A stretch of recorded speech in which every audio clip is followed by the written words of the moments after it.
Sazrijevam preko noći. Iz mene ističe srdžba, poput tople, otrovane krvi.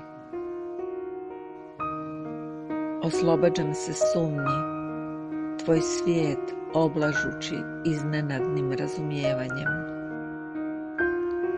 Otkucava mi gorko pripadanje, nadolazi tegobno prozračna praznina nesputanog leta, kao da čeznem za jučerašnjim ludilom.